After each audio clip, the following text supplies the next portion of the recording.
టమాటా మాది అయిపోయింది, దగ్గర పడింది. ఇక రేట్ లేదు, అటు దగ్గర పడ్డది. ఒక 20 బాక్సులు అయితే ఇవాళ కోస్తే, నిన్న ఒక 20 బాక్సులు కోసాం.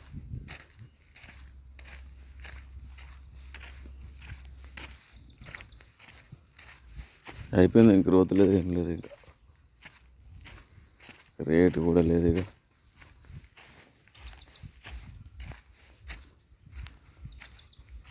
ఇంత ఫ్లవరింగ్ వస్తుంది, మళ్ళీ మందు కొడితే సెట్ అవుతుందేమో. కానీ ఈ రేటు చూస్తే మందులకి కొట్టాలా మందులు అనిపిస్తుంది.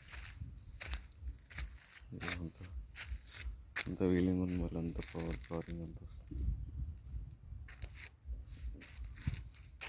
ఒక స్పేర్ చేయాలంటే 4-5 వేలు అవుతాయి.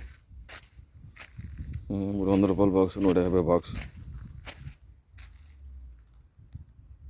దాని గురించి వెనక్కి ముంగడుగా అవుతుంది. కానీ రైతుకి ఒక 400 అట్లా అమ్మితేనా పర్లే. మరి 150-200 అమ్మితే కోసం కూల్ రావు, ట్రాన్స్పోర్ట్ ఛార్జ్, ఇవన్నీ దండగా. ఇప్పుడు స్టార్ట్ చేశారు మా వాళ్ళు.